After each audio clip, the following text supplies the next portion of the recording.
संघर्ष अपने विरुद्ध, ये शीर्षक ही अपने आप में थोड़ा अजीब सा लगता है ना। हाँ बिल्कुल। मतलब संघर्ष तो किसी दुश्मन से होता है, बाहरी दुनिया से। खुद से कैसा संघर्ष? सही बात है। तो आज हम आचार्य प्रशांत की इसी किताब के कुछ कह सकते हैं कि मूल विचारों पर बात करेंगे, समझने की कोशिश करेंगे कि ये अंदर की लड़ाई आखिर है क्या चीज। हाँ, और ये बहुत जरूरी है समझना, क्योंकि किताब का जो केंद्रीय विचार है वो यही है कि असली लड़ाई बाहर है ही नहीं। अच्छा, तो कहाँ है? हमारे अंदर, हमारे अपने झूठे स्व से। मतलब हमारा अहंकार, हमारी कंडीशनिंग, जो समाज से, माहौल से हमने सीखा है, और वो सारे भ्रम जो मन में चलते रहते हैं।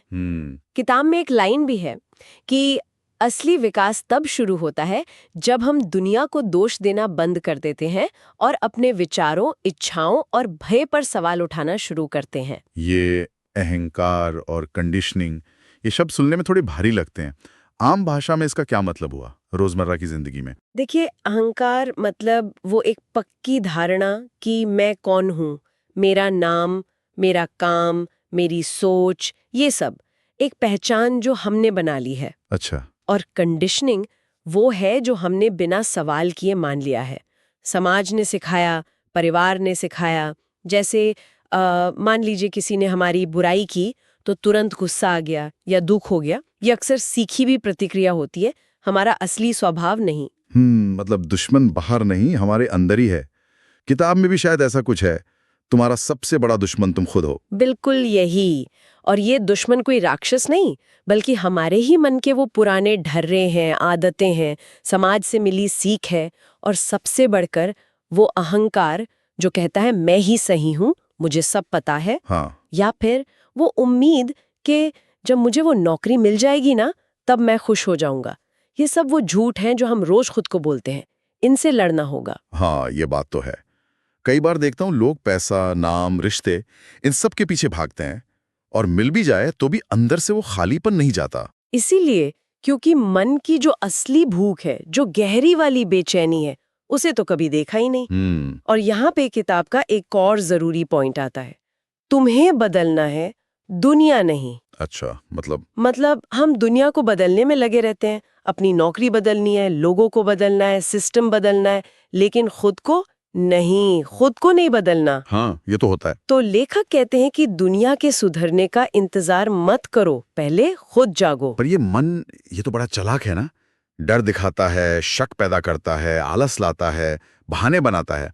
इससे कैसे जीतें? किताब कहती है मन से हारना बंद करो। हाँ, इसका मतलब है कि मन जो भी कह रहा है, डर, लालच, आराम, उसे आंख बंद करके फॉलो मत करो। अच्छा, तो क्या करें? उसे देखो, एक एक गवाह की तरह।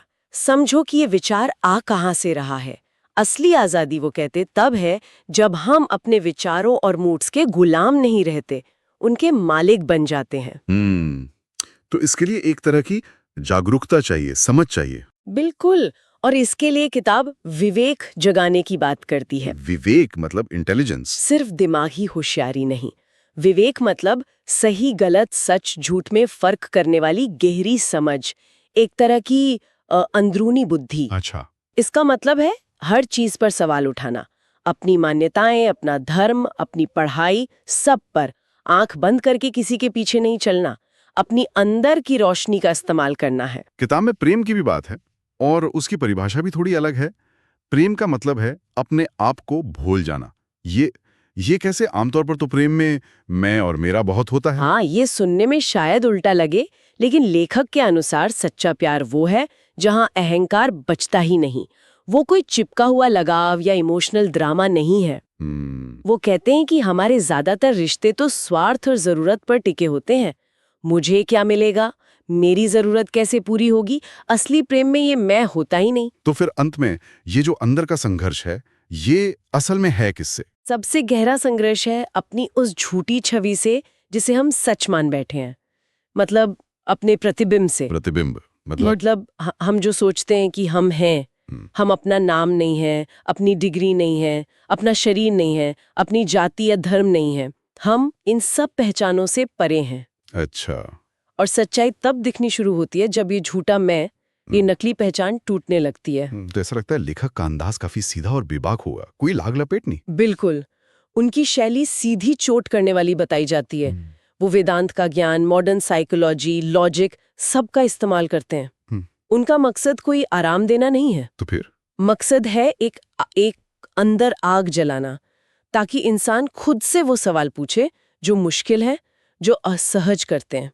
अगर पूरी बात को समेटें तो निचोड़ ये निकलता है कि जीत तभी है जब तुम खुद पर जीत पाओ। बिल्कुल, प्रॉब्लम भी हम ही है और सोल्यूशन भी हमारे ही अंदर है।